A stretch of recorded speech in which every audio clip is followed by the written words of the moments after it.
wala taj'alhu multabisan 'alaina fanadil. Allahumma ja'alna mimman yastami'ul qawla fayattabi'u ahsanah fa innaka waliyyu dzalika wal qadiru 'alaih.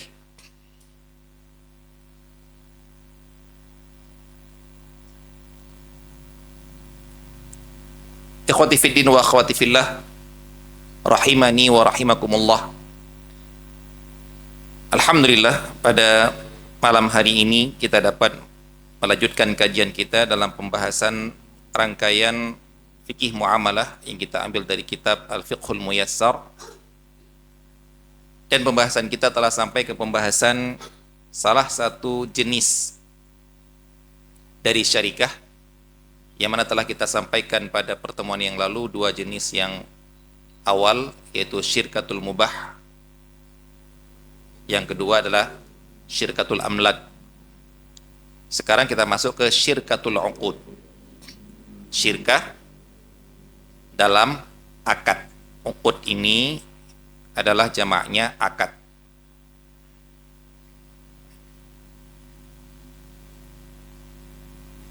Apa maksudnya akad di sini? Orang mengadakan syarikah, bergabung di dalam urusan ini, tujuan mereka adalah laba. Tujuan mereka adalah untuk mendapatkan keuntungan. Terus Ustaz, yang syirkah yang kemarin yang kita bahas memangnya tidak ada bertujuan keuntungan. Bisa ada keuntungan, bisa tidak, namun tujuan mereka yang pertama adalah bukan keuntungan, tapi pemanfaatan dan kepemilikan. Pokoknya saya memiliki tanah ini, pokoknya saya memiliki rumah ini, mau untung dengan naik harganya, mau tidak untung dengan turun harganya, saya tidak peduli, yang penting rumah ini punya saya. Ya, seperti kita memiliki sesuatu,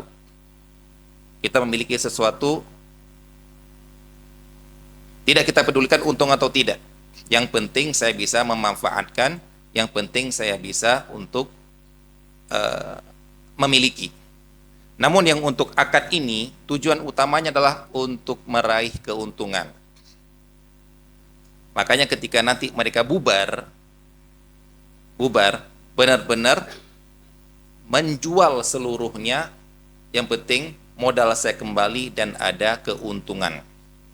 Kalau yang tadi, yang penting saya punya tanah, punya rumah, punya mobil, karena keinginan saya adalah kepemilikan. Baik, ini yang dimaksud dengan syirkah uqud. Baik, syirkah uqud ini ada 4 jenis.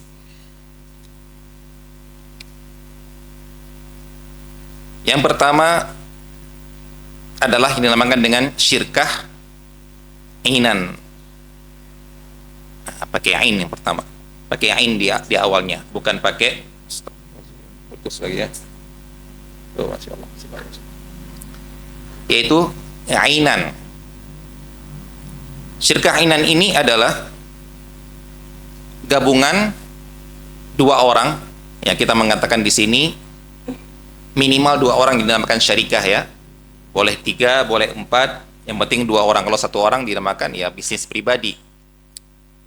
Syirkah inan ini adalah gabungan 2 orang, A plus B, A dan B, yang mana si A bawa modal dan ikut kerja, si B juga bawa modal dan ikut kerja. Oh, ini kurang respon ini ya, putus-putus ini. Intinya untuk syarikatul ainan, pemodal dan pekerja semuanya ikut. Si A dan B ikut memberikan modal dan ikut juga bekerja bareng. Ayo kita buka toko jamu, ayo kita buka toko komputer, ayo kita buka toko sandal. Baik, mana modal kamu? wahai A, ini modal saya, ayo kamu ikut juga ikut di dalamnya, saya juga ikut di dalamnya. Ini dinamakan dengan syarikatul ainan. Dari kata apa? Ainan ini dari kata ananul faras, yaitu tali kekang kuda. Tali kekang kuda ini, agar kuda bisa lari lurus, maka tali kekang kuda itu harus seimbang. Kalau satu pendek satu panjang, belok terus. Maka dinamakan ainan, itu adalah syarikah yang berimbang antara para syarik, para partnernya. Imbangnya dari mana? Sama-sama pemodal dan sama-sama bekerja. Itu namanya syarikatul ainan. Yang kedua, ini benar-benar putus ini ya. Saya putuskan dulu daripada seperti ini.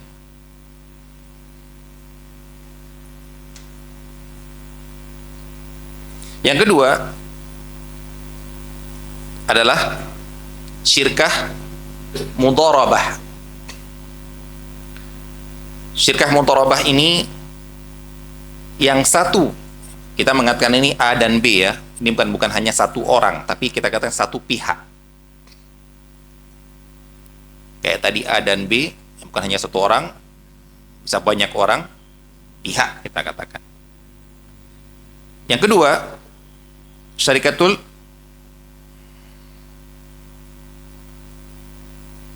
mudharabah. Ya, semoga istilah-istilah seperti ini menjadi familiar bagi kita setelah ikut kajian fikih muamalah. Jadi kalau ada bilang, oh ini ainan, teringat kita, oh yang dimasukkan itu. Mudharabah, oh ini dimasukkan seperti ini. Mudharabah ini dari kata-kata yadribuna fil ardi. Ya, dalam Al-Qur'an, dalam surat Al-Muzammil disebutkan ada hamba-hamba Allah yang di antara kesibukannya adalah mereka berjalan di atas muka bumi ini untuk berdagang. Hanya dinamakan yadribuna fil ardi. Mudharabah ini adalah syirkah antara dua belah pihak, yang mana salah satu pihaknya adalah kerja,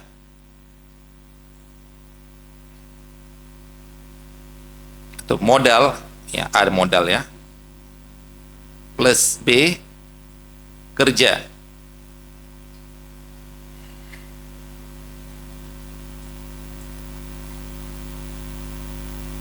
Jadi di sini yang A modalnya adalah harta real, yang kita katakan modal real gitu. Kalau B modal skill, modalnya adalah kerja. Ini ya ikhwah, mudharabah ini sudah ada sejak zaman jahiliyah. Jadi kalau dikatakan mudharabah adalah sistem ekonomi syariah, benar. Tapi apakah yang pencetus awalnya Rasulullah Sallallahu Alaihi Wasallam? Maka kita katakan tidak.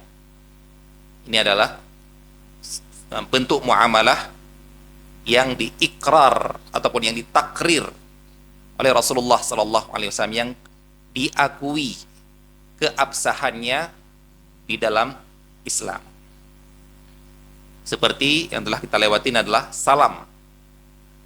Sebelum Rasulullah Sallallahu Alaihi Wasallam hijrah ke Madinah, berarti masih di zaman jahiliyah, salam sudah dipraktekkan oleh para penduduk Madinah. Rasulullah SAW datang, beliau tidak membatalkan ataupun menyalahkan segala bentuk perbuatan orang-orang jahiliyah, tapi Islam datang dengan menyesuaikan dengan syariat. Yang sesuai dengan syariat dibiarkan, yang tidak sesuai dengan syariat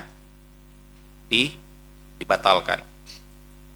Contoh yang dibatalkan oleh syariat adalah akad-akad yang penuh dengan gharar di masa jahiliyah. Al-munabadah, al-hasah, al-mulamasah.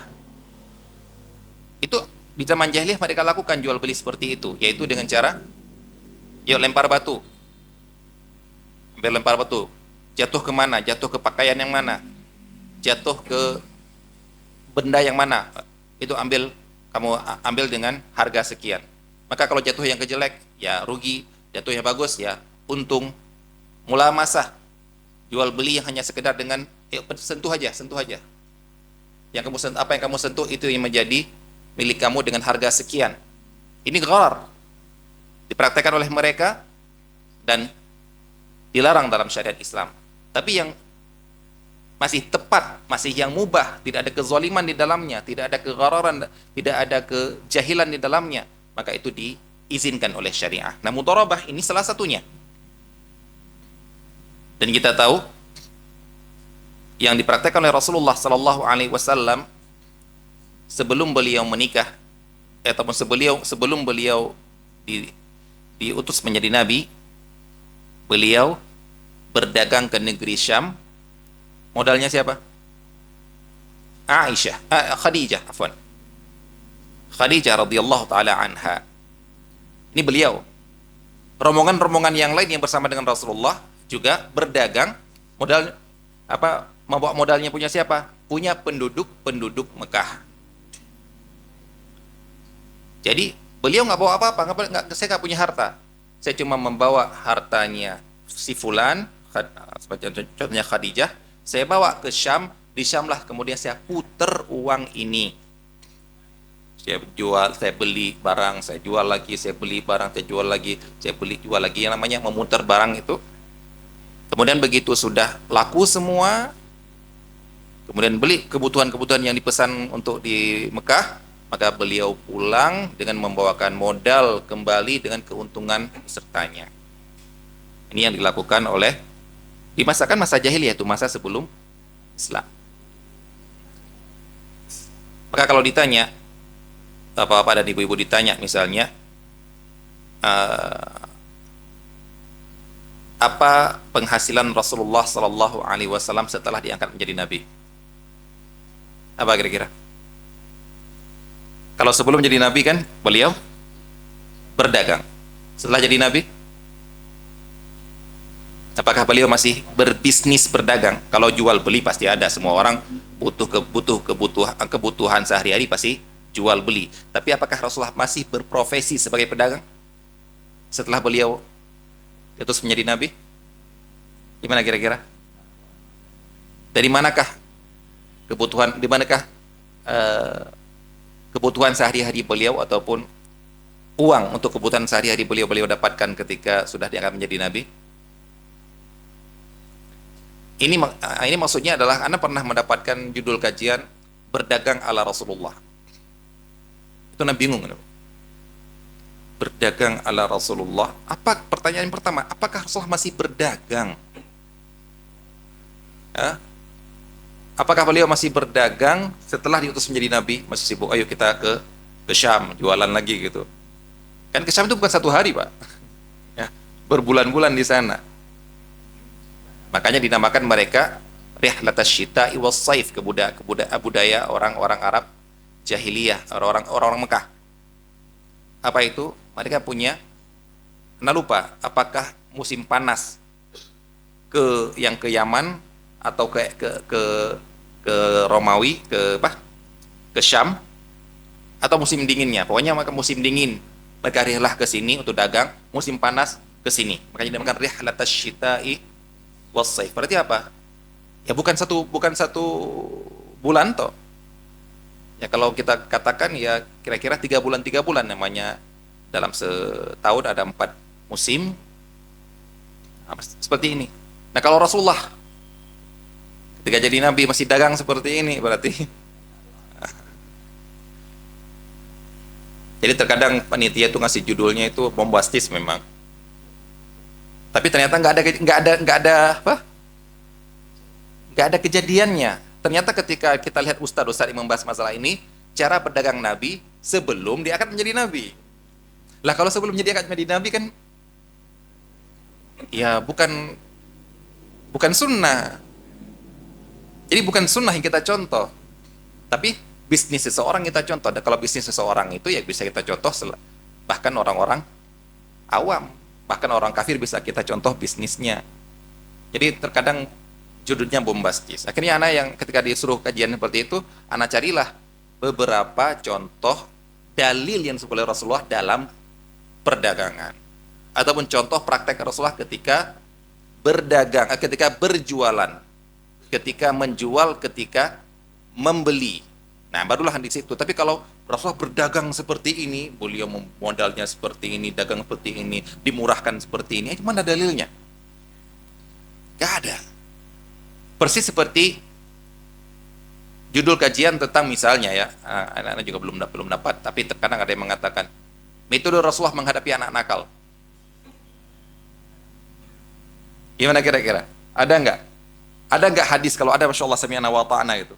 Ada anak nakal,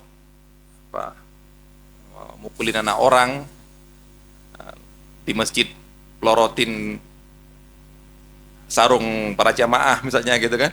Gimana khasiat Rasulullah terhadap anak seperti ini? Kayaknya nggak ada. Kenapa? Nggak ada yang nakal seperti itu di zaman Rasulullah.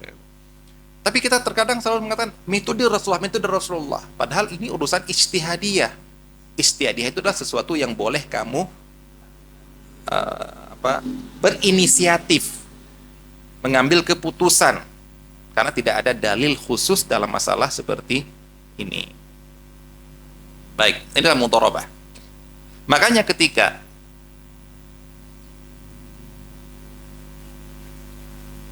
sebab terjadinya perang Badar apa, Pak? Sebab terjadinya perang Badar. Siapakah yang memulai? Pertanyaannya. Siapa yang memulai mau perang? Siapa? Ini harus kita yakini, Pak ya. Ini harus kita yakini. Karena apa? Karena ini syariat. Apa itu? Terkadang ada sebagian orang saking ingin lembutnya dengan orang kafir, akhirnya apa? Seakan-akan ingin mengubah syariat hanya untuk ingin mengambil hatinya orang kafir. Apa itu? Dengan mengatakan Islam itu tidak pernah memulai perang. Islam itu hanya perangnya perang difa, perang bertahan diri. Ayo, apa tujuannya itu, Pak? Biar nampak Islam itu rahmatan lil alamin.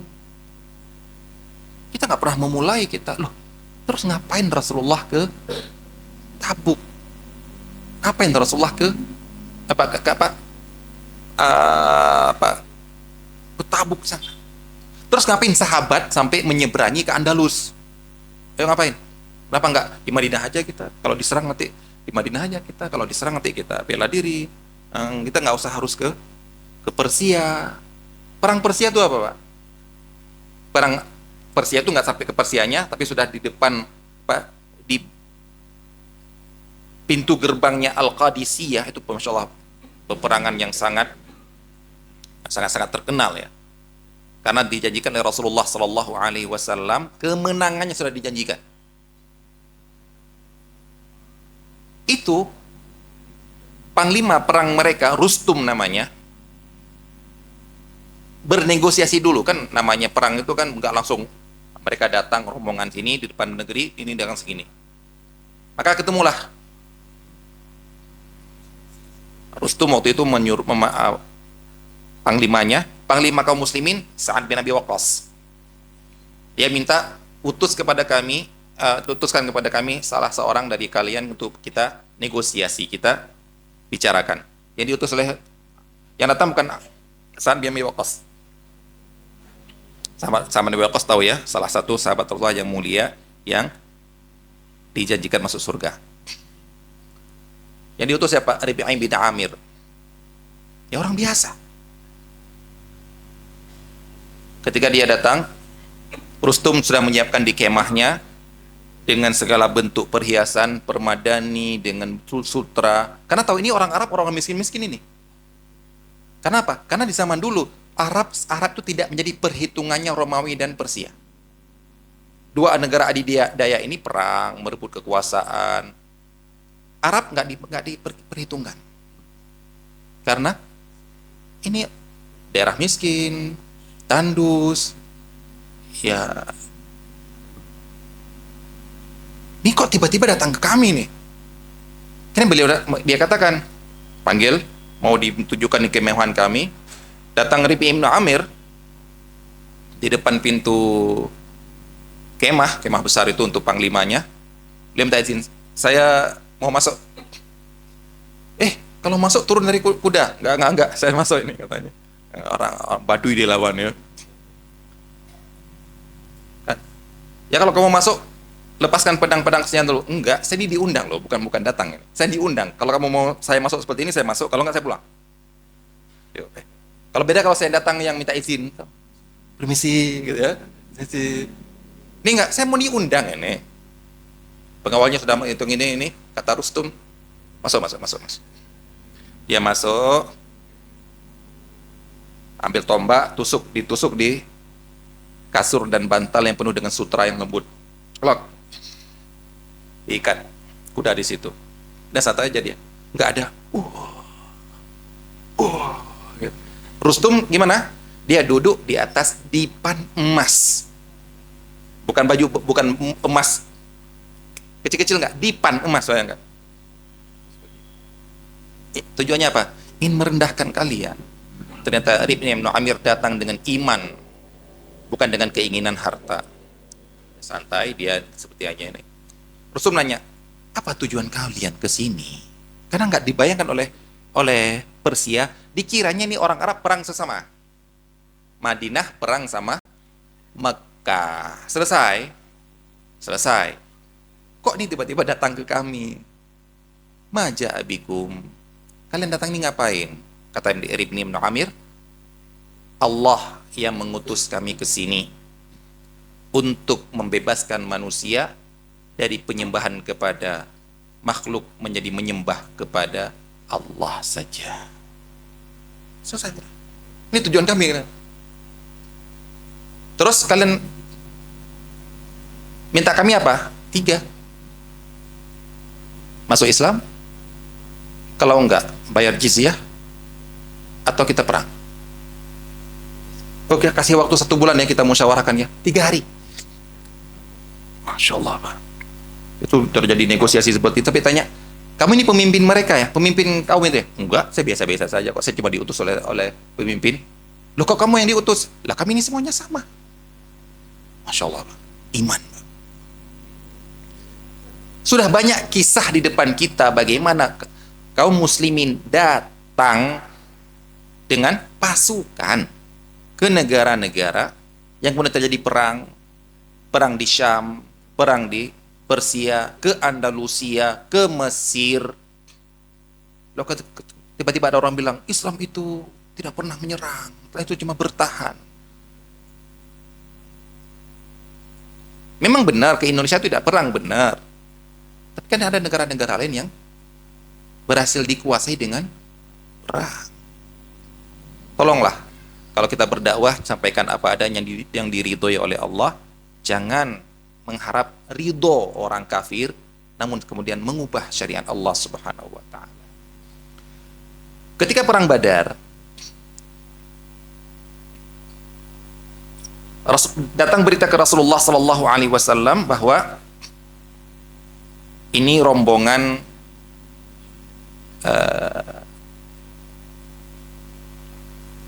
Abu Sufyan mau pulang dari negeri Syam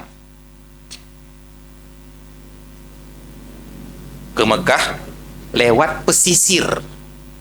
Enggak, ya pesisir itu lebih dekat ke Madinah. Nah, Madinah itu lebih dekat ke laut ya. Lewat pesisir. Anda lihat dulu berapa jumlah, lupa berapa jumlah mereka ya.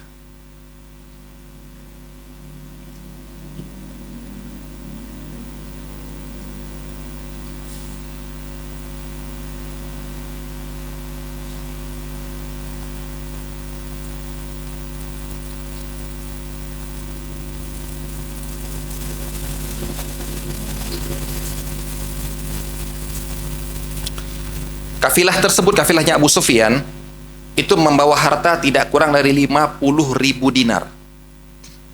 50.000 dinar kali 4,25 gram. Berapa triliun kira-kira? Dan 1.000 ekor onta. Hanya 40 orang saja. Masya Allah. Karena bukan perang ya. Pulang dagang. 40 orang rombongannya bawa harta segini. Apa kata Rasulullah? Rasulullah SAW mengatakan, ini rombongan Quraisy sedang datang bersama harta kalian. Kok bisa Rasulullah mengatakan harta mereka tapi harta kalian? Harta mereka itu kan? Orang Quraisy kan? Tapi harta kalian. Maka marilah kita jegat mereka. Semoga Allah SWT menjadikan harta itu menjadi milik kita. Maksudnya apa ini? Sudah diizinkan oleh Allah. Dulu kalian di Mekah sabar. Nggak boleh nyerang. Ada yang dibunuh, ada yang disiksa. Datang Rasulullah lewat, sabran ya ala yasir fa inna mau'idakumul jannah. Sabar aja ya. Kan lagi disiksa loh. Lagi dijemur, lagi diikat. Gak Rasulullah datang ke rumahnya langsung dihabisin. Enggak ada. Kenapa? Belum izin, belum diizinkan oleh Allah. Disuruh apa? Sabar. Para orang-orang Madinah yang datang ke Rasulullah SAW untuk berhaji, kemudian mengendap-endap untuk di Mina ketika bermalam itu, mengendap-endap nanti ketemu Rasulullah. Ini bukan seluruh orang Madinah, orang rombongan dari Madinah yang terjadi perjanjian Bayatul Aqabah. Perjanjian Aqabah karena mereka ingin mengajak Rasulullah SAW ke Madinah. Setan waktu itu, benar-benar setan ya, bukan manusia ya, berteriak kepada penduduk Mekah, wahai penduduk Mekah, ini Muhammad beserta orang-orang Madinah lagi berembuk untuk menyerang kalian. Yang teriak siapa? Bukan manusia ya, jin benar-benar ini, setan. Jadi kalau kita lagi musyawarah sesuatu ada teriakan suara-suara di luar ya, itu bukan manusia, terkadang manusia itu jin juga. Ketika didengar oleh yang duduk-duduk ini, yang rombongan ini, langsung bilang apa? Ya Rasulullah, kalau Anda mengizinkan, kita mau perang sekarang sama mereka. Katalah, jangan, pulang ke kemah masing-masing. Nanti kalau mereka datang, ternyata nggak ada rombongan yang lagi duduk-duduk, yang lagi rombongan bareng-bareng. Kenapa? Belum diizinkan. Begitu sudah diizinkan, ya kita duluan yang mulai. Ayo. Seperti itu. Maka Rasulullah SAW keluar bersama 300-an. Ada yang bilang 313 ya. Datang untuk apa? Mencegat. Nggak ada tujuan mau perang, Pak. Kenapa? Kalau 300 lawan 40, berhasil nggak? Tanpa perang, insya Allah. Mereka menyerah. Mana hartanya? Kalian pulang saja kan? Ternyata apa? Anak nggak tahu, anak tidak bisa membayangkan zaman dulu kok bisa datang bertanya ya. WhatsApp nggak ada gitu ya, Facebook nggak ada. Ketahuan sama Abu Sufyan, Muhammad serta sahabatnya mau datang cegat kita. Langsung diutus apa? Namanya Barid. Barid itu kuda khusus untuk pengantar pesan. Kalau ini kan rombongan biasa aja kan. Ini ada kuda khusus lebih cepat ke Mekah. Bayangkan, ini belum sampai dari Madinah, belum sampai ke pesisir, ini sudah sampai ke Mekah. Secepat apa kira-kira? Wallahu a'lam. Itu Mekah Madinah itu kalau mau haji, Rasulullah berhaji itu kira-kira antara 8 dengan 10 hari. Perjalanannya, rombongan itu 8-10 hari. Kenapa diutus ini? Ingat ya, kenapa diutus ini? Sampaikan ke penduduk Mekah, wahai penduduk Mekah, ini Muhammad dan sahabatnya mau merebut harta kalian. Maka datanglah untuk membelanya. Datang berapa orang dari Mekah? 1.000. Itu apa ini Pak, 1.000 Pak? Karena yang harta 50.000 sama 1.000 ekor onta ini bukan punya 40 orang ini, Pak. Punya siapa? Mudorobah mereka ini. Kami cuma pedagangnya. Harta kalian semua kan ngumpul ya. Kami mau berangkat ke Syam ini. Ayo, siapa yang mau? Yuk, kamu berapa? Kamu 20 dinar ya. Kamu berapa? 100 dinar. Kamu berapa? Ini berapa? Mereka ini semuanya apa? Pemodal. 40 orang ini siapa? Pekerja. Jadi kalau diambil semuanya ini, itu harta kalian. Sebenarnya mereka kan bilang, bisa kan? Udahlah, kamu aja apa? Ya kamu bela sendirilah 40 orang harta kalian kok. Kenapa mereka datang? Ini harta kami ini. Datanglah 1.000 orang, datang Rasulullah ke tempat itu, ketemu 1.000 lawan 300. Maka bermusyawarah Rasulullah dengan sahabatnya. Kenapa? Di luar rencana. Sahabat Muhajirin waktu ngomong begitu, ya Rasulullah, kita pulang atau enggak ini? Karena sudah di luar, wajar Rasulullah bermusyawarah, karena tujuan kita yang bukan ini dulu. Kata para Muhajirin, oh, kita lawan Rasulullah, gak ada kesempatan, ini sudah diberikan, ada kesempatan kok, intinya kan semangat sekali mereka. Rasulullah ketika mendengar jawaban para Abu Bakar, yang lain-lain, para Muhajirin lah, gak ada rasa ketertarikan, semangat gak ada, biasa aja. Masya Allah, ternyata seorang Ansar, Sa'ad bin Mu'ad namanya, pemimpin Ansar, Masya Allah cerdas, paham beliau. Maksudnya kayak gimana? Lah kami ini kan yang lebih dekat dengan Rasulullah kan orang-orang Muhajirin. Rasulullah ketika minta pendapat, ya biar mereka dulu yang jawab lah kan. Kita nggak jawab. Loh, ini Rasulullah kok nggak semangat mendengar jawabannya Muhajirin. Langsung beliau cerdas, beliau paham. Ya Rasulullah, Anda mau dengar jawaban kami ya? Kata Rasulullah, iya. Ternyata Rasulullah bukan, untuk apa dengar jawaban orang Muhajirin? Yang mereka memang dari dulu pingin kan? Kan nggak boleh. Dari dulu di Mekah kan, udah pingin kan?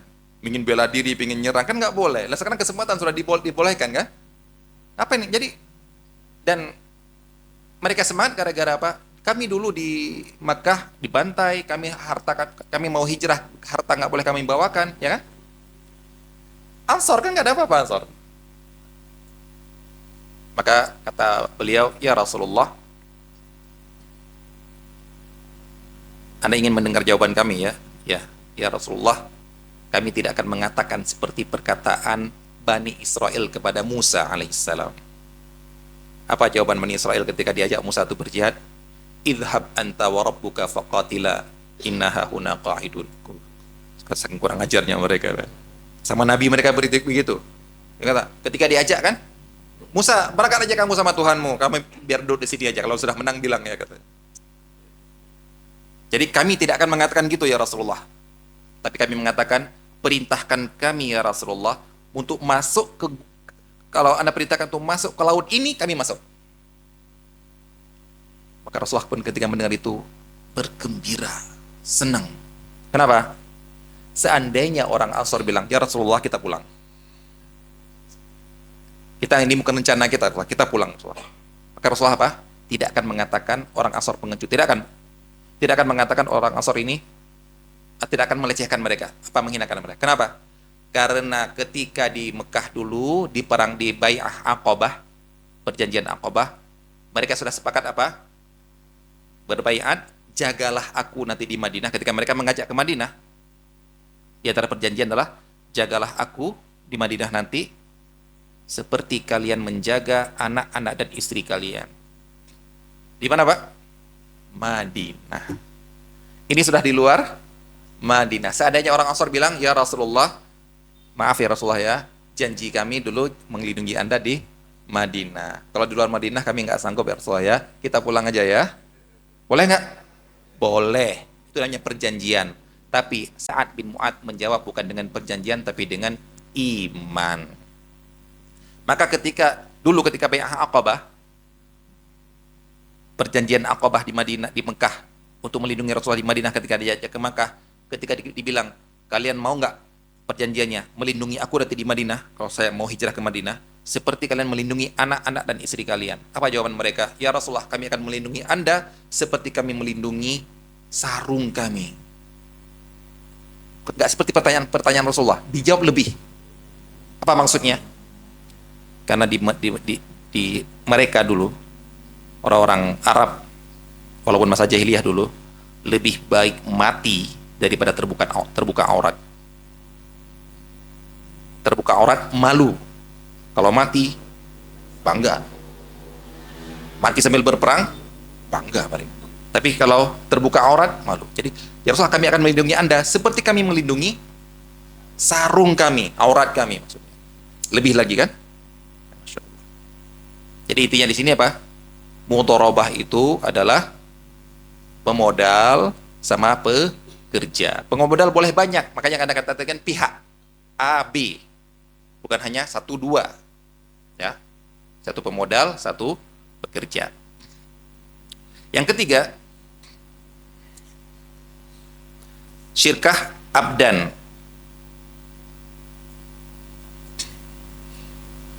Abdan dari kata-kata badan. Badan, jamaknya dalam bahasa Arab, abdan. Abdan ini A dan B, kedua-dua kerja.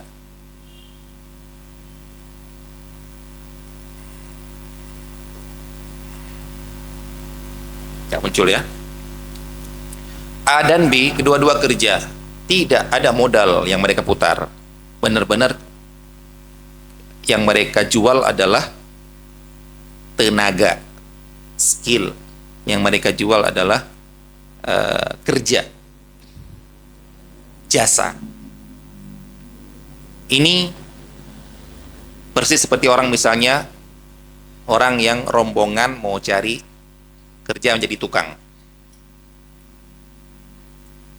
Rombongan atau beberapa orang yang bekerja membuka toko jahit, rombongan yang membuka toko servis ini dan lain sebagainya.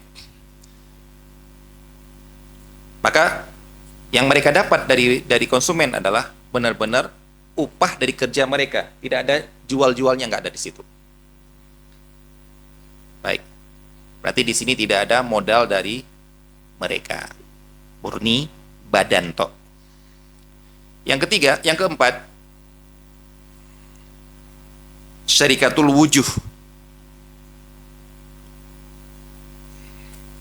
Wujuh dari kata-kata wajah. Kalau tadi badan dari kata-kata badan bahasa Arab. Wujuh dari kata-kata wajah dalam bahasa Arab. Apa yang dimaksud dengan wujuh ini? Ini terjemahan ana ya. Apakah nanti ada terjemahan lain, wallahu taala alam, yang bagus, yaitu kharisma. Kalau anda artikanlah kharisma. Karena secara definisi syarikah ini yang sedang digabung adalah kharismanya. Apa itu? Disebut oleh para ulama, dua orang, dua orang yaitu A dan B yang mau berbisnis, dan bisnis ini bisnis dagang, bisnis jual beli barang, sama seperti yang inan.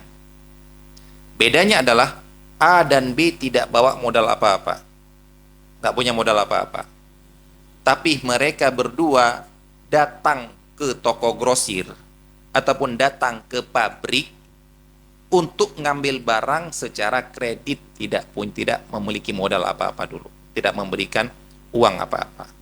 Jadi A dan B datang ke pabrik, Pak, kami mau gini mengajukan, baik, ngambil secara kredit dulu Pak ya. Jadi kalau sudah laku kita bayar, ataupun temponya nanti kita bayar. Jadi A dan B dengan produsen, dengan grosir, mereka bukan kerjasama, beli, benar-benar beli putus. Tapi untuk belinya itu tidak pakai modal apa-apa. Maka dikasihlah mereka, kemudian mereka mengembangkan barang-barang ini untuk dibisniskan. Nah, inilah dikatakan dengan syarikatul wujuh. Kenapa dikatakan wujuh? Karena mereka berdua dikasih modal dikasih barang oleh produsen, oleh pabrik itu, Karena apa? Ada karisma mereka, kepercayaan dari mereka. Maksudnya apa? Seandainya satu orang yang datang nggak akan dikasih. Siapa kamu? Kami nggak percaya. Satu orang yang datang, yang lain juga nggak sih. Tapi begitu mereka berdua datang, dipercaya, dikasih barang tanpa bayar dulu, nanti baru bayar. Gara-gara kepercayaan ini, dari mana muncul kepercayaan? Dari karismanya mereka, dari kehormatannya mereka. Maka dinamakanlah syarikah ini syarikah wujuh. Jadi mereka tidak punya modal, pinjam dulu atau utang dulu, mereka mulai dari barang-barang yang mereka beli secara utang. Itulah yang dinamakan dengan wujuh. Makanya Allah Ta'ala alam, saya pribadi melihat definisi ini, kayaknya wujuh ini seperti abda, seperti ainan. Mereka berdua kerja, modal dari mereka. Cuma masalahnya, tidak ada modal awal, modalnya adalah dari utang ataupun dari pinjaman. Baik, makanya ketika anak cari-cari metode model seperti ini, fikih kontemporer ya, misalnya contoh-contoh muamalah kontemporer, anak cari di internet yang syarikatul wujuh, nggak ada. Karena ternyata syarikatul wujuh itu bukan, menurut Anda ya, ini bukan syirkah tersendiri. Ini cuma bagian dari ainan, cuma di ainan punya modal awal. Kalau ini dari utang, selesai sudah. Tapi kenapa dijadikan sebuah bentuk syarikah? Ini karena ada faktor yang lain. Nggak usah sampaikan di sini, ada faktor yang lain. Ada yang bilang ke sebagian mahasiswa, Ustadz, ada ustadz yang bilang bahwasanya contoh syarikatul wujuh adalah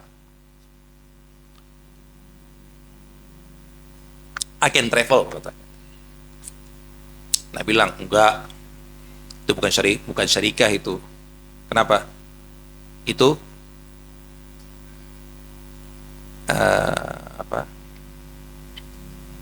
itu bisa kita bawakan kepada wakil. Itu bisa kita bawakan wakil bil ujrah, wakil kemudian dapat fee kalau dapat pelanggan. Atau kita katakan itu adalah jualah, kamu baru dapat bayaran kalau kamu dapat pelanggan, walaupun bayarannya itu secara prosentase. Kenapa? Apakah mau si travel besar ini ketika ada agen yang mau bergabung, agen travel, kemudian mengatakan, oh, gara-gara kamu bergabung, kamu punya saham di kita. Gak ada kan? Gak ada. Kalau A dan B itu sama-sama punya saham. Sama-sama ngambil modal berdua, saham saya 50-50, kita sepakati gara-gara kita seimbang ya, sama dia, pandangan dia kita seimbang berdua, dia 50-50 ya. Tapi kalau ini ada agen travel agent, ada nggak orang, oh gara-gara kamu bergabung maka kamu punya saham di kita? Enggak kan? Kamu hanya sekedar cari orang, kalau kamu dapat fee-nya, itu bukan syarikah. Itu apa? Jualah. Jualah itu bisa dibayar dengan prosentase. Ya. Ataupun kamu wakil, tapi dibayar kalau laku, kalau ada yang beli. Bayarnya bisa apa? Dengan persentase, boleh. Ya, seperti antum kalau produksi kue, nitip ke pasar. Kalau laku, berapa? Sekarang berapa? Kalau kuenya 1.000 berapa untuk penjualnya? 200 ya. Nah, 400 untuk antum. Berarti mereka ngambil apa ini? Prosentase. Tapi apakah dia syarikahnya antum? Bukan. Ya. Kalau barang itu rugi, rusak, ya antum tanggung sendiri kan? Maksudnya kalau nggak laku, kalau dia laku, dia mendapatkan prosentase sejarah yang laku. Ini bukan syarikah ini. Ya. Jadi wallahu taala alam, ini sudut pandangannya ya. Baik. Dari keempat syarikah ini, mari kita lihat hukumnya. Hukum 1 dan 2. Apa 1 dan 2? Ainan dan mudharabah, ijma' para ulama boleh. Boleh secara ijma'. Sepakat.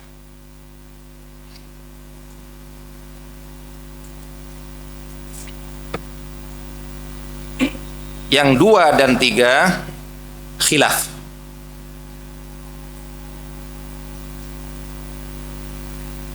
Khilaf menurut para ulama, ada perbedaan pendapat. Dan dalam hal ini mazhab Syafi'i merupakan mazhab yang paling sempit dalam masalah ini. Mereka mazhab Syafi'i cuma mengatakan yang boleh cuma mudharabah,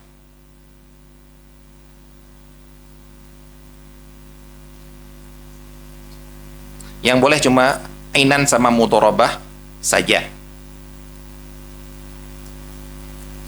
Mazhab Hambali membolehkan keseluruhan syarikah. Kenapa mazhab Syafi'i melarang tidak mengatakan tidak sah jenis yang kedua dan ketiga? Dengan alasan, kata mereka, syirkah itu harus ada modal. Gara-gara abdan tidak ada modal, cuma kerja tok, badan tok, skill tok, maka tidak sah. Ainan, wujuh, kalian juga tidak punya modal awal, maka tidak sah. Dia ditanya kepada mereka, kalau mudharabah kok boleh? Mudharabah kan modalnya cuma dari satu pihak. Pihak yang lain adalah pekerja. Jawaban mereka, karena boleh secara ijma'. Kami nggak bisa nolak lagi, itu boleh secara ijma'. Kalau ainan jelas. Ainan sama-sama, seimbang lah. Ini modal, ini kerja, ini modal, kerja. Maka cocok untuk dinamakan syarikah. Terus pendapat yang rajih mana Ustaz? Insya Allah yang rajih adalah boleh seluruhnya. Syarikah itu pada asalnya mubah. Dia di antara bentuk muamalah. Dan al-aslu fil muamalah, pada dasarnya muamalah itu dibolehkan. Yang penting kaedah-kaedah di dalamnya tidak mengandung kezaliman, tidak mengandung jahalah, tidak ketidakjelasan, dan tidak mengandung gharar, maka dan tidak mengandung riba, tidak mengandung yang haram, maka boleh, dan itulah suatu yang mubah. Sekarang mari kita lihat ketentuan-ketentuan yang ada di dalam syarikah. Di sini di kitab Al-Fiqhul Muyassar ini memang sangat ringkas disebutkan ya. Sangat ringkas sekali. Dikatakan yuza'ur ribah baina syuraka ala hasbi ma yattafiqana alaih, yaitu pembagian keuntungan sesama partner sesuai dengan yang disepakati. Kerugian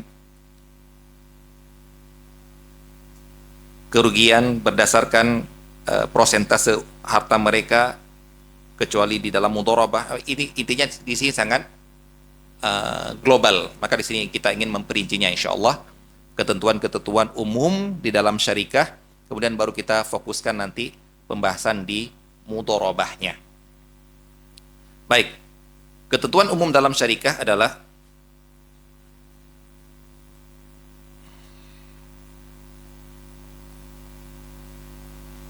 yang pertama, objek usaha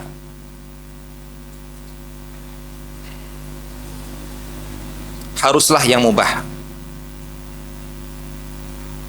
Nah, jadi sebelum kita ngomong bagi hasil, tanya dulu jualan apa bisnis kita. Ya, orang kan inilah yang membedakan antara pengusaha muslim sama pengusaha kafir. Kenapa? Karena muslim yang sangat mereka perhatikan adalah kehalalan. Barulah nanti kemudian untung. Jadi kalau kita ingin bisnis, jangan kita lihat, oh ini prosentasenya sekian keuntungan, wah ini kenaikannya sekian. Bukan itu dulu. Halal nggak? Ini jual apa? Jual benda-benda yang haram, ataupun di sini jual aurat, ataupun jual bisnis-bisnis yang melanggar syariat. Ini yang harus kita perhatikan terlebih dahulu. Ya, jadi ketika melihat kekayaan orang lain, ini menjadi harus jadi kita ini ya. Ketika kita melihat hasil kerja orang lain, pamernya beberapa orang di media sosial tentang kekayaan dia, yang harus kita lihat adalah ini bisnisnya di bagian mana sih? Musik, penampilan buka-buka aurat dan lain-lain sebagainya. Jangan terlalu jangan ya jangan kamu tujukan pandangan matamu ke mereka, karena tidak bisa ditiru. Bukan untuk ditiru yang seperti ini. Walaupun ya, bisnis mereka hebat, tapi tirulah orang yang bisnisnya halal, jualnya Masya Allah benda-benda yang diizinkan oleh syariat, tapi kemudian bisnisnya bisa besar. Ada, insya Allah ada. Nah, cuma yang ini nggak pamer biasanya. Yang model-model gini yang pamer. Baik. Jadi yang pertama adalah perhitungkan bisnisnya yang mubah. Yang kedua,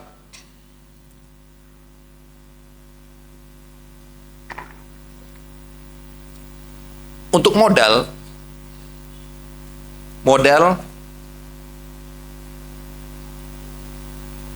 tidak modal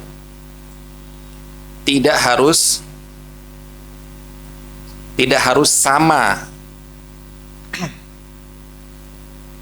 nominalnya.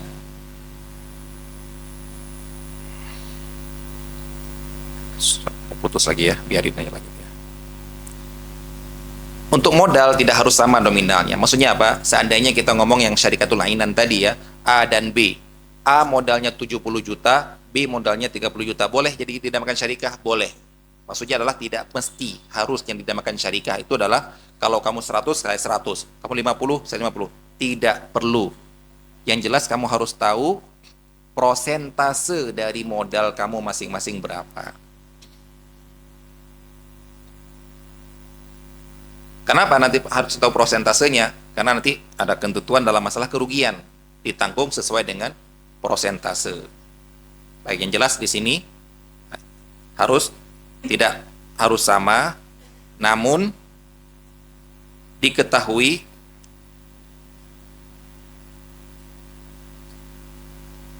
jumlah masing-masing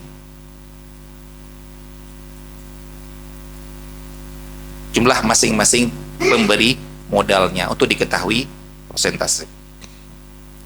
Baik, yang ketiga, modal tidak harus uang. Ini yang pendapat yang rojih ya, yang kuat ya. Modal boleh properti. Kita ngomong properti ini kalau selain uang ya. Untuk modal berupa uang, sepakat para ulama boleh. Kamu mana uang? Kamu 70 juta, saya 50 juta, dia 20 juta, dia 5 juta, gini 5 juta, ada 10 orang ngumpul, terkumpullah ini, dan dicatat. Kamu benar-benar ketahuan ya. Jangan setelah kita kumpul nggak tahu. Nah, itu bahaya juga, jadi gharar itu, nggak jelas. Ketika bagi hasilnya nggak jelas, ketika sama-sama mengandung menanggung kerugian juga nggak jelas, gara-gara nggak jelas. Tapi harus disebutkan. Ini kalau yang terkumpul adalah uang, sepakat para ulama. Yang beda pendapat ulama adalah bolehkah modal berupa properti. Maksudnya apa? Saya 70 juta, saya 50 juta. Kemudian saya bilang apa? Saya motor, saya mobil, saya lemari, saya rak. Para ulama ada yang mengatakan tidak boleh. Kalau nggak salah, mayoritas ulama nggak boleh mengatakan. Kenapa nggak boleh? Karena ketika bagi hasil nanti, kan kita harus mengembalikan modal. Berarti seakan-akan kita mengembalikan motor dulu. Padahal jualan kita yang kita jual kan kita juga bukan jual motor. Kita jual benda-benda yang lain. Motor ini perlu terkadang harus dijual, diputar. Begitu kita mau bagi hasil, masa uang ini kita beli motor dulu, untuk kita kembalikan ke kamu? Ada ulama yang mengatakan tidak boleh. Allah Ta'ala alam, pendapat yang kuat adalah boleh. Tapi dengan syarat. Bolehnya harus dengan syarat. Properti itu dikalkulasi dalam bentuk uang. Jadi kalau memang kamu mau, modal kamu adalah mobil, berarti panggil auditor. Kalau kita mengatakan adalah auditor eksternal ya, biar penilaiannya adil. Jangan sampai ada orang yang di bawah, oh kita nilai segini, sekian juta, sekian puluh juta, padahal bukan segitu. Karena kita ingin seperti itu biar nanti modal saya nampak lebih besar gitu. Panggil auditor, Pak, berapa mobil ini Pak? Harganya. Maka dia bilang, oh, ini harganya adalah 45 juta. Baik, berarti modal kami 45 juta ya. Jadi yang kita kembalikan nanti bukan mobil. 45 juta. Maksudnya apa? Kalau memang bisnis kita butuh mobil, maka seakan-akan uang kita yang 45 juta kita beli mobil. Jadi sekarang mobil ini milik siapa ini?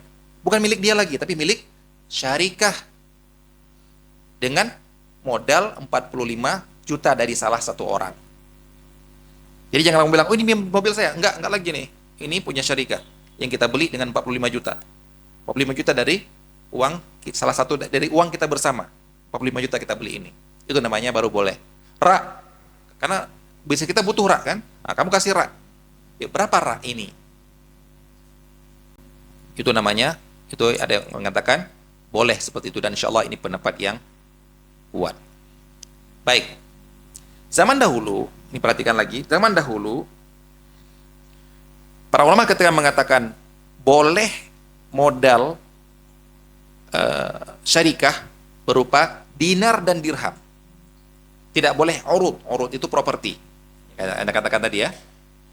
Yang boleh adalah dinar dan dirham. Ini yang katakan sepakat. Yang kalau urud adalah, kalau properti itu beda pendapat para ulama. Baik. Kemudian kita mengatakan sudah, insya Allah boleh ya. Boleh modal berupa properti asalkan dikalkulasikan dengan uang. Nah sekarang masalahnya adalah, Ustadz, bagaimana jika pada zaman sekarang modal awalnya adalah emas? Hancur dah ya. Dulu modal 50 gram emas, kalau sekarang kita kembalikan emas itu berapa, Pak? Kira-kira gimana, Pak? Karena ada yang minta seperti itu. Minta dikalkulasikan. Dulu saya modal ini, saya gabung ke sini, modalnya saya jual emas dulu itu. Saya jual emas jadi uang, berarti kembalikan emasnya lah gitu. Wih, zolimnya seperti itu, Pak ya. Allah Ta'ala alam, pendapat ana untuk sekarang ini, antum modal yang antum kasih emas itu tidak bisa kita katakan modal berupa uang, tapi itulah urut, itulah properti. Kenapa? Karena zaman dahulu uang dinar dan dirham pakai itulah dia beli. Kita mau bisnis, misalnya mau bisnis jual beli onta. Kamu beli onta pakai apa? Ya pakai dinar kan? Pakai dirham. Nah sekarang kalau modal awal saya adalah 50 gram emas ya. Memang kamu mau beli sendal pakai emas? Kan jual dulu kan emasnya kan? Uang kan? Nah, berarti modal kamu, kita tidak bilang modal saya emas, enggak. Modal kamu uang.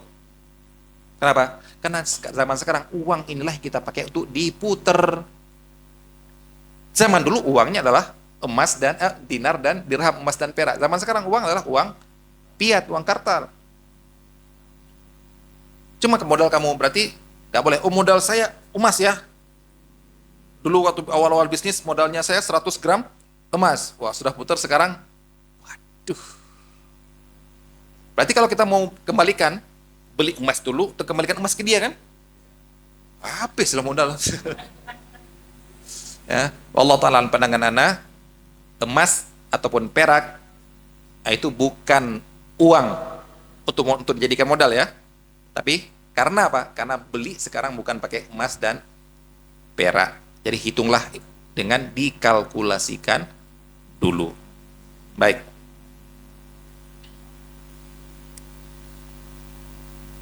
Empat, Laba sesuai kesepakatan. Kesepakatan.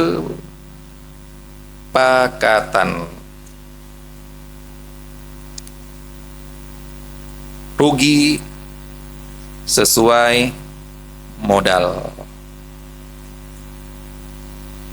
Ini kaidah.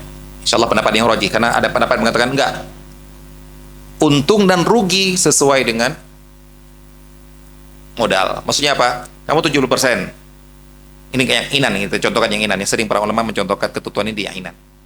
Kamu 70%, kamu 30%, kamu 70 juta, kamu 30 juta. Baik. A 70 juta, B 70 juta. Kedua-duanya kerja. Maka ada yang mengatakan berarti keuntungannya adalah 70 30. Sebagaimana kerugian adalah 70 30. Tapi Allah Ta'ala pendapat yang kuat adalah yang dirajikan oleh para ulama kontemporer sekarang ini, untuk keuntungan sesuai kesepakatan. A dan B datang, kita bisnis bareng yuk, kita kelola bareng. Modal saya berapa? 50 juta, kamu 50 juta. Tapi keuntungannya 70-30 ya, saya 70, kamu 30. Boleh kan seperti ini? Boleh. Karena apa? Karena skillnya itu bisa berbeda. Kan beda kan, kamu paham kan skillnya beda, kedua kan gini. Ya nggak apa-apa. Tapi kerugian tetap ikut modal. 50-50 berarti kerugian 50-50. Kalau ada utang nanti habis semuanya, ada utang 50-50. Ya. Kalau ada kerusakan yang harus diganti 50-50. Karena itulah namanya kerugian, dihitung sesuai dengan modal. Adapun keuntungan kesepakatan. Yang kelima, laba, pembagian laba.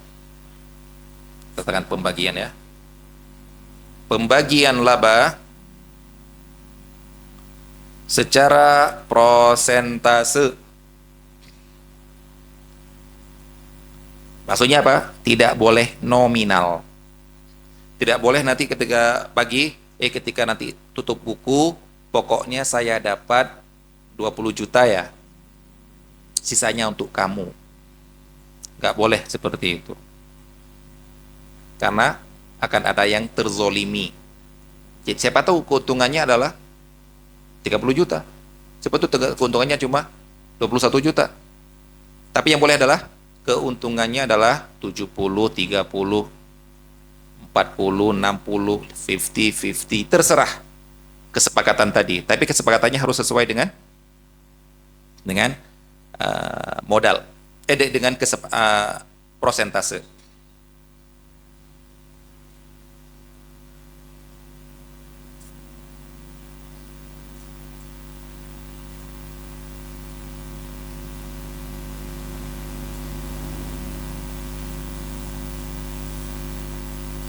Pembagian laba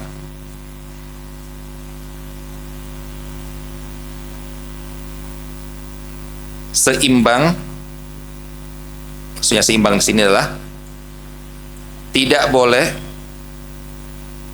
mendahulukan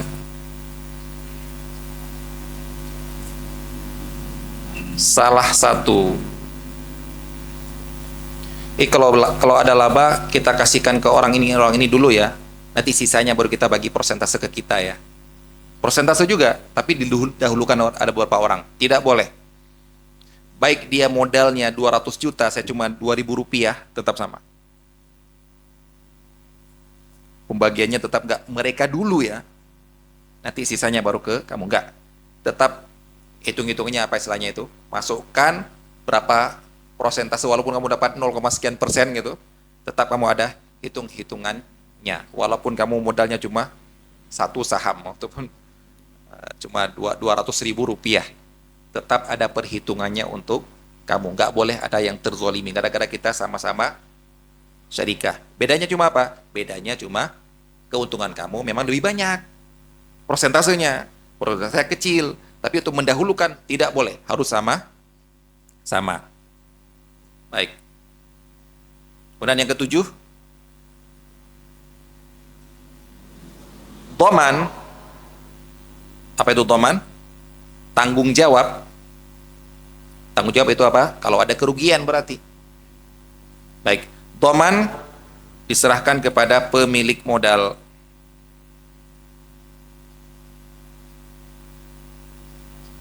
Sesuai prosentase. Kenapa sesuai prosentase? Nanti ada pembahasan khusus yaitu tentang mudharabah. Insyaallah mudharabah akan kita bahas pada pertemuan yang akan datang, khusus mudharabah, karena itu banyak yang terjadi di kita. Karena banyak dari kita adalah punya modal tapi tidak bisa usaha. Punya uang lebih tapi nggak tahu dikemanakan. Itu nggak banyak, Ustaz. Banyak dari kita nggak punya uang. Anda bilang tadi kan banyak dari kita punya uang lebih atau dikemanakan. Ya enggak juga sih. Yang banyak itu nggak punya uang. Setelah nggak punya uang, nggak tahu mau kemana gitu.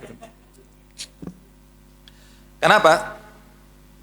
Berarti kalau kamu 70%, kamu 70%, kamu 20%, kamu 30%, kamu 50%, kamu ini, berarti tanggung jawab kamu dalam perusahaan ini adalah sesuai dengan modal prosentase kamu. Kalau memang nanti bisnis kita adalah 100% modal dari kamu. A, pemodal 100%, B, pekerja. Maka tanggung jawab, kerusakan, kerugian, ini di luar keteledoran manusia ya. Nah, misalnya terjadi dengan musibah, maka murni ditanggung oleh pemilik modal. Gak boleh pekerja yang tidak memberikan investasi apa-apa ini, kamu pun harus ikut nanggung kerugian, gak boleh. Ini akan kita bahas nanti di dalam masalah mudharabah. Inilah ketentuan-ketentuan umum, nanti akan kita lihat ketentuan khususnya di dalam mudharabah. Wallahu ta'ala a'lam. Kita cukupkan di sini, insyaallah kita ingatkan lagi, insyaallah bulan depan kita akan bahas secara khusus syarikah mudharabah. Baik, ini ada beberapa pertanyaan yang masuk.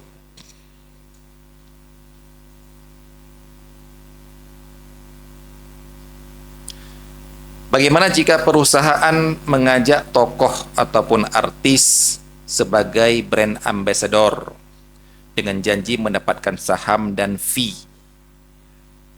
Apakah termasuk syarikatul wujuh? Anak katakan tidak. Karena tidak bisa kita samakan dengan syarikatul wujuh yang disebut oleh para ulama.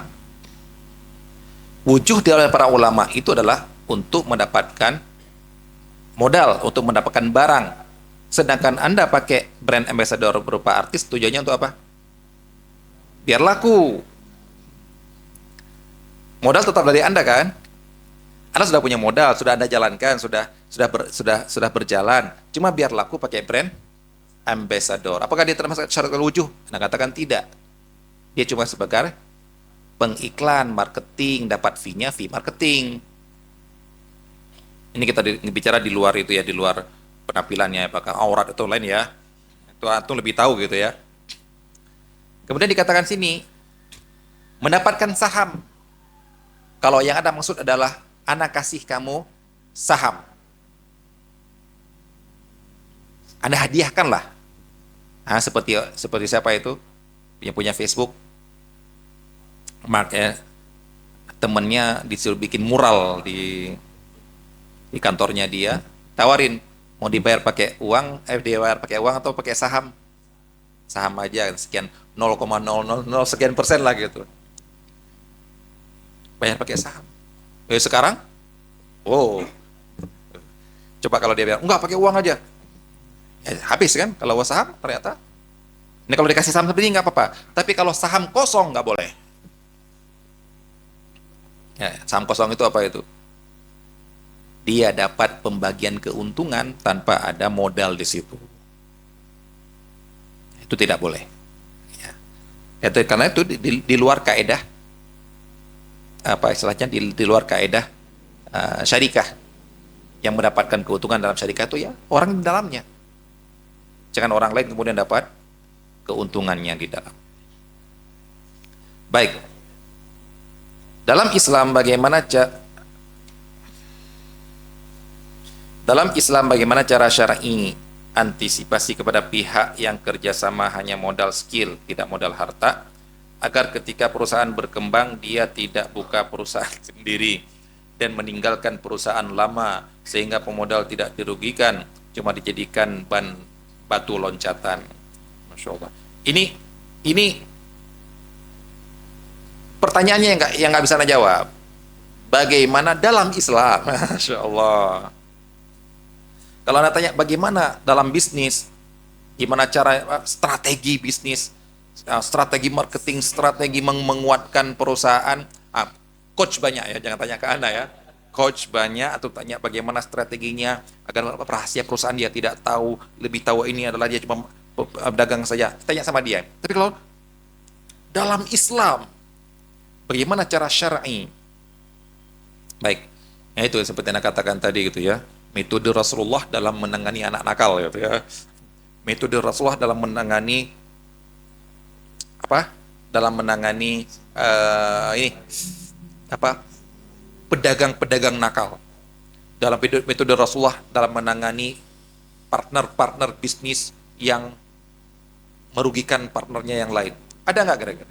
Nggak ada. Nggak ada dalil khusus dalam masalah ini. Terus bagaimana? Ya antum a'lamu bi umuri dunyakum. Atau pingin yang mana? Kan lebih enak yang ini. Antum a'lamu bi umuri dunyakum. Akhirnya antum bisa berstrategi, bisa mempelajari dari orang-orang yang berpengalaman. Anda juga pernah melihat seorang yang menulis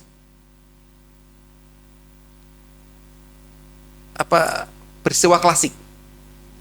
Ada yang tanya, yang buka koperasi, masya Allah, teman-teman buka koperasi, kemudian di antara bisnis koperasi ini adalah memberikan qardun hasan, pinjaman tanpa bunga. Kemudian yang udah mereka berikan, mereka perlakukan seperti itu, yang nanya ke ana, nanya peristiwa klasik, apa itu? Ustadz, gimana cara menangani kredit macet, Ustadz? Ya Allah. Atau nanyanya ke Ustadz, berarti kan kalau nanya ke Ustadz kan pinginnya dia apa? Secara syar'i kan? Anda bilang, yang antum tanyakan itu kasus klasik, bukannya dalam koperasi syariah. Di mana-mana orang itu akan ada orang macet-macet seperti itu. Gimana caranya? Ya nggak ada cara khusus. Kemudian anak usulkan ke dia, ya, seperti anda lihat di acara Kick Andy itu, sebuah desa yang bisa membangun desa sendiri dengan per hari Rp1.000 dari rumah-rumah dan memberikan kredit tanpa bunga kepada masyarakat. Maka si Andy ini nanya pertanyaan klasik itu juga, gimana dengan orang-orang yang sulit bayar hutang? Masya Allah, strateginya bagus. Kita umumkan setelah sholat Jumat. Ketawa si Andy, ternyata benar, sukses. Bapak Ahmad, utang 5 jutanya belum. Satu kampung dengar semua. Malu kan? Boleh nggak? Boleh. Tapi undang-undang IT boleh nggak? Jangan tanya sama ana ya. Tapi kalau sudah kesepakatan mau apa lagi kan? Dan sukses. Kenapa? Karena dia memang kelihatan mampu bayar, cuma males bayar. Ya, diumumkan di strategi Rasulullah atau bukan ini? Jangan tanya, nggak ada. Nah, makanya ketika Anda baca tulisan seorang ustadz itu, strategi Islam, lupa apakah ada judul strategi begitu itu? Cara Islam dalam menangani macet. Itunya apa? Nasihat. Oh, kalau gitu juga. Jadi menasihatin, mengingatkan dia tentang azab, mengingatkan dia kepada orang yang bayar hutang itu nanti walaupun mati syahid tidak akan masuk surga. Itu bukan metode gitu. Nasihat itu bukan metode menurut anak itu. Kenapa? Cuma nasihat saja. Yang dia inginkan bukan itu kan. Nah, yang nanya ini mau nggak Anda jawab dengan nasihat? Mari kita nasihatin dia bahwasanya kamu ini amanah, kita nasihatin itu. Nggak mempan kan? Kalau mau strategi jangan nanya ke Ana. Nanya ke Ana, jawaban Ana adalah nasihat. Hadirkan kajian ustadz itu ya. Jadi di kajian nanti nangis-nangis, Masya Allah ya mana. Di luar korupsi lagi. Ya. Wallahu ta'ala alam, semoga dapat bermanfaat. Dan insya Allah akan kita bisa lanjutkan di sama ketemu tahun depan ya. Tahun depan lama sekali ya. Sallallahu alaihi Muhammad wa ala alihi ajma'in. Assalamualaikum warahmatullahi wabarakatuh.